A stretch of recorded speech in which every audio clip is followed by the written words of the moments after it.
കഴിഞ്ഞ ആഴ്ച മുട്ട അടിയാന്ന് പറഞ്ഞിട്ടല്ലേ പള്ളിയിൽ എന്ത് പറ്റി? നിന്റെ അടുത്ത് ആരാ പറഞ്ഞ? ഞങ്ങളിത് പള്ളിയിൽ രഹസ്യമാക്കി വെച്ച കാര്യമാണല്ലോ. പിന്നെ ആ മറ്റേ ആൻഡ്രൂസ് അത് ലൈവ് ഇട്ടിട്ടുണ്ടായിരുന്നല്ലോ. ഏത് ചാക്കൊച്ചന്റെ പോണ? ആ ഞാൻ പക്ഷെ കുറച്ചേ കണ്ടുള്ളൂ, എനിക്ക് പണിക്ക് പോകേണ്ടതുകൊണ്ട് ഞാൻ പോയി. അപ്പൊ നിന്നെ കാണുമ്പോ ചോദിക്കാലോ എന്ന് കരുതി. അതെ, നമ്മളെല്ലാ ഈസ്റ്ററിനും എന്തെങ്കിലും ഒരു പ്രത്യേകത ഉണ്ടാക്കുമല്ലോ. അപ്പൊ ഈ ഈസ്റ്ററിന് ഞങ്ങള് കർത്താവിന്റെ ഒരു ചിത്രം വരയ്ക്കാന്ന് വെച്ചു. വരയ്ക്കാന്ന് വെച്ചപ്പോഴത്തേക്കും നമ്മുടെ കെപ്രി ചാടി കയറി ഏറ്റിട്ട് പറഞ്ഞു ആശാനെ കൊണ്ട് വരപ്പിക്കാം. ആശാൻ ആർട്ടിസ്റ്റ് ആണല്ലോ, നമുക്ക് എല്ലാവർക്കും കൺവിൻസിങ് ക്യാരക്ടറാണ്. പുള്ളിയാണല്ലോ മറ്റേ പള്ളിയിലെല്ലാം വരച്ചേക്കുന്നത്. അടിപൊളി വരയ്ക്കും. ആശാൻ ഉണ്ടെങ്കിൽ കെപ്രി ഉണ്ട്, കെപ്രി ഉണ്ടെങ്കിൽ ആശാനുണ്ട്. രണ്ടുപേരും വരയ്ക്കും. ഇവരിങ്ങനെ കാര്യങ്ങളൊക്കെ പറഞ്ഞു ഏറ്റു ചിത്രം വരയ്ക്കാനൊക്കെ കോൺട്രാക്ട് ആയി. അപ്പം അവര് പറഞ്ഞു ഞങ്ങൾക്ക് കൂലിയൊന്നും വേണ്ട, പെയിന്റ് മാത്രം വാങ്ങിച്ചു തന്നാ മതി. ആശാൻ എന്നിട്ട് അന്നു മുതൽ ഇവര് വെള്ളമടിയൊക്കെ നിർത്തി ഭയങ്കര ധ്യാനം, പ്രാർത്ഥന. അല്ല അത് ശരിയാണ്, അവരെന്തെങ്കിലും ഏറ്റെടുത്ത് കഴിഞ്ഞാൽ അവർ അതിന്റെ രീതിയിൽ രണ്ടുപേരും സംഭവം അടിപൊളിയായിരുന്നു. എന്നിട്ട് പള്ളിയിൽ അച്ഛൻ ഇതിനിടയ്ക്ക് ഫേസ്ബുക്കിൽ കൂടെ വാട്സപ്പിൽ കൂടെ ഇവന്മാർക്ക് മെസ്സേജ് കുറെ നിർദ്ദേശങ്ങൾ കൊടുക്കും. അങ്ങനെ ഇതെന്തോ ഒരു പ്രശ്നം പറ്റി, എന്തോ ഒരു കൺഫ്യൂഷനായി ചിത്രം പള്ളിയിൽ വന്നു. ആരെയും കാണിച്ചില്ല. ഞങ്ങളൊക്കെ ചെല്ലുമ്പോ കെപ്രി ഓടിക്കും, പള്ളി കണ്ടാ മതി, കെപ്രി വട്ടം നിൽക്കും. ഓക്കെ, പിന്നെ ഈ പ്രാന്തന്മാരല്ലേ ചിത്രം വരച്ച് പള്ളി കൊണ്ടുവച്ചു. ഞങ്ങൾ പിതാവിന്റെ സമയമൊക്കെ നോക്കി പിതാവിനെ വരുത്തി. പിതാവ് പറഞ്ഞു എനിക്ക് അരമനയില് ഇതുണ്ട്, അപ്പം അവിടത്തെ കഴിഞ്ഞിട്ട് ഞാൻ വരാം. അങ്ങനെ ഞങ്ങള് എന്ത് ചെയ്തു, ഞങ്ങളുടെ കുർബാന നീണ്ടു പോവുക. അപ്പോഴേക്ക് പിതാവ് എത്തി. അപ്പൊ പറഞ്ഞു ആർട്ടിസ്റ്റിന് നമ്മുടെ 2 വാക്ക് സംസാരിക്കാന്ന്. ഞങ്ങളത് ലിസ്റ്റിലില്ലാത്തതാ. പിതാവ് കയറി പറഞ്ഞ ഉടനെ കെപ്രി അങ്ങോട്ട് ആശാനെ അങ്ങ് മൂപ്പിച്ചു. ആശാൻ കയറി ആശാൻ കയറി അങ്ങോട്ട് 2 വാക്ക് അങ്ങ് സംസാരിച്ചു. 5 മിനിറ്റാണ് ഞങ്ങൾ ഉദ്ദേശിച്ചത്. എന്റെ പൊന്നെ, ഇടവക ഞെട്ടിയില്ലേ.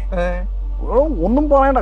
ആ ഈശോയെ മറ്റേ ക്രൂസിൽ ആണിയടിക്കുന്ന സീനൊക്കെ വന്നപ്പോഴത്തേക്ക് പള്ളിയിലെ അമ്മച്ചിമാരെല്ലാം കരച്ചില്, ഏങ്ങലടിച്ച് കരച്ചില്. മറ്റേ കാപ്പിരി അച്ഛൻ പ്രസംഗിക്കൂല, ഇതുപോലെ തകർത്ത പ്രസംഗം. ആണേ, കിടുക്കം പ്രസംഗം. നമ്മുടെ കാപ്പിപ്പിടി അച്ഛൻ പറഞ്ഞേ, യോ എന്ത് കിടുക്കനായിട്ട് അവൻ പ്രസംഗിക്കുന്നതെന്ന്. ആണേ, ഇയാളെ പറഞ്ഞ കാര്യമില്ല, ഇയാൾ മറ്റേ കുറെ വായിക്കുമല്ലോ, വായിച്ച് ഭ്രാന്തായതാണല്ലോ.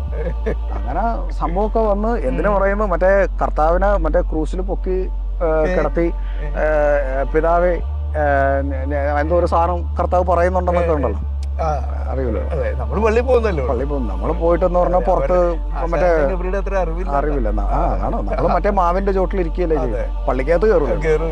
അങ്ങനെ ഇരുന്നപ്പോഴത്തേക്ക് മറ്റേ എന്താണോ മറ്റേ വെട്ടുമത്തായി ചേട്ടനല്ലേ, മത്തായി ചേട്ടന്റെ കെട്ട് വരെ ഇറങ്ങി ആ മനുഷ്യൻ കരച്ചിലായി പള്ളിക്കകത്ത്.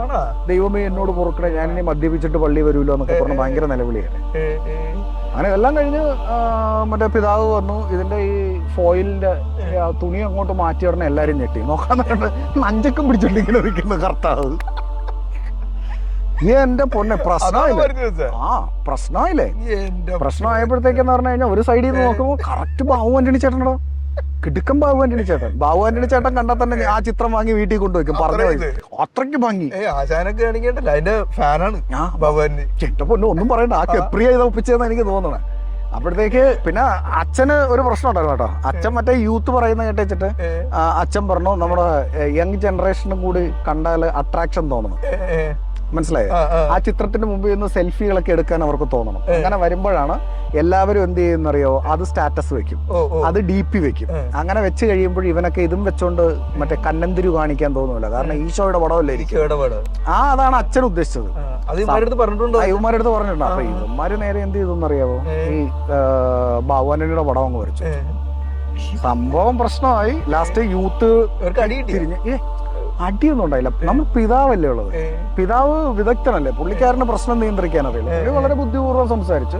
അപ്പൊ പള്ളിയില് മറ്റേ ജോയി ചേട്ടന്റെ മുമ്പ് പറഞ്ഞു അതെങ്ങനെയാ പ്രശ്നം ഉണ്ടാക്കിയത്, ബാബു ആന്റണി ചേട്ടന് ആണെന്ന് നമുക്ക് എന്താ ഉറപ്പ്.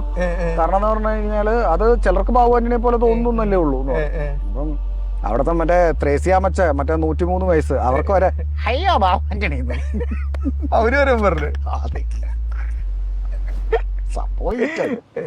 എന്നിട്ട് പിന്നെ ഒന്നും പറയണ്ട. അച്ഛൻ പറഞ്ഞു ഇതിൽ കാര്യമൊന്നുമില്ല, പിതാവ് പറഞ്ഞു ഇതിൽ കാര്യമൊന്നുമില്ല, കാരണം ഡാവിഞ്ചി വരച്ചത് വേറൊന്ന്, പിന്നെ മറ്റേ വേറെ ആരൊക്കെ വരച്ചിട്ടുണ്ടല്ലോ അത് വേറൊന്ന്.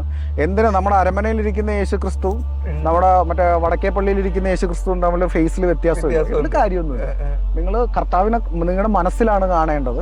ഇവിടെ പറ്റിയ പ്രശ്നം എന്ന് പറഞ്ഞു കഴിഞ്ഞാൽ നിങ്ങൾ കർത്താവിലും അധികം ബാബു ആന്റണിയെ സ്നേഹിക്കുന്നതാണ് പ്രശ്നം പറഞ്ഞിട്ട് കാര്യമില്ല. ബാബു ആന്റണി ചേട്ടന്റെ വീട് നമ്മൾ ആ പോകുന്ന വഴിക്കാണ്.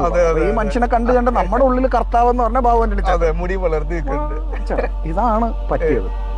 എന്നിട്ട് പിന്നെ പള്ളിക്കാര് അടുത്ത് എന്തായിരുന്നാലും അലമ്പാക്കണമല്ലോ. അങ്ങനെ അവിടെ കമ്മിറ്റിക്കാര് പ്രതീക്ഷിച്ച അത് അവിടെ ആരും എടുത്തു കളഞ്ഞൊന്നുമില്ല. കാരണം എന്ന് പറഞ്ഞു കഴിഞ്ഞാല് ബാവാനി ചേട്ടൻ എന്ന് പറഞ്ഞാൽ നമ്മുടെ വികാരമല്ലേ. നമുക്ക് ഇത് നഞ്ചക്ക് കാണുമ്പോൾ ഓർമ്മ വരുന്നത് ജാക്കി ചാനും ബാബു ആന്റണി ചേട്ടനും. ഇവർ രണ്ടുപേരും അറിയുള്ളൂ. ആണ് പ്രശ്നം. വേറെ കുഴപ്പമില്ല, വേറെ പ്രശ്നമൊന്നുമില്ല. അങ്ങനെ സംഭവമൊക്കെ ഹിറ്റായി. ഇവന്മാര് രണ്ടെണ്ണത്തെ പള്ളിയിൽ നിന്ന് പുറത്താക്കി. ഇനി പള്ളി 6 മാസത്തേക്ക് പള്ളി കയറാൻ പാടില്ല. അപ്പം പെട്ടെന്ന് ഇവർക്ക് ഭയങ്കര മാനസിക വിഷമം. എന്നിട്ട് ഇവര് പറഞ്ഞു, നിങ്ങൾ ഇതുപോലെ തന്നെയാണ്, കർത്താവിനെ നിങ്ങൾ തള്ളിപ്പറഞ്ഞു. 3 തവണ കോഴി കൂവിയപ്പം സ്ലീഹ തള്ളിപ്പറഞ്ഞ പോലെ നിങ്ങളും ഞങ്ങളെ തള്ളിപ്പറഞ്ഞു. അങ്ങനെയൊക്കെ പറഞ്ഞു. ഭയങ്കര സെന്റിയായിട്ട് ഇവന്മാർ രണ്ടുപേരും കൂടി ഗോവയിൽ പുണ്യവാളനെ കണ്ട് വിഷമം പറയാൻ പോയിട്ട്.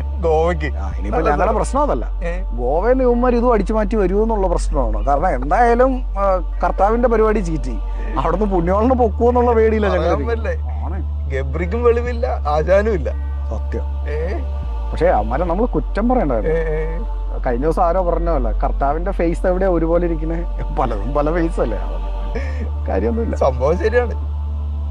അവരൊന്നും വരുവോ അതറിയില്ല. എന്തായാലും ഇനിയിപ്പോ ഈ പ്രശ്നമൊക്കെ കട്ടടങ്ങിയതിനു ശേഷം അവര് വരുമോ? ഇല്ലടാ, അതെ ആ നെഞ്ചക്ക് പിടിച്ച ഫോട്ടോ ഇല്ലേ, അത് കാണണമെങ്കിൽ എന്താ വഴി? എടാ അതെ, കൂടുതൽ പ്രശ്നം ഉണ്ടാകാതിരിക്കാനായിട്ട് പിതാവ് അത് അരമനയ്ക്ക് കൊണ്ടുപോയി. ഇപ്പം നഞ്ചക്കൊക്കെ മാറ്റി മറ്റേ ആശാനും ടീമിനെ കൊണ്ട് തന്നെ അത് മാറ്റിച്ചു എന്നാണ് ഞാൻ അറിഞ്ഞത്. അവര് തന്നെ മാറ്റി കൊടുത്തു. അവര് നഞ്ചൊക്കെ മാറ്റി ചാട്ടവാറാക്കി എന്ന് പറഞ്ഞു. ഇനിയിപ്പൊ അത് കാണുമ്പോ നമുക്കറിയാം എന്താ സാധനം. ഞാൻ പോകട്ടാ. ശരി, ഒരു ദിവസം വിളിക്കാം, ആശാനൊക്കെ വരുമ്പോ വിളിക്കാം. ആയിക്കോട്ടെ. അല്ലടാ, അവര് വരട്ടെ, വന്നിട്ട് നമുക്കൊരു സ്വീകരണം കൊടുക്കാം. നമുക്ക് കൊടുക്കാം. പോകട്ടെ. ശരി, ഓക്കെ.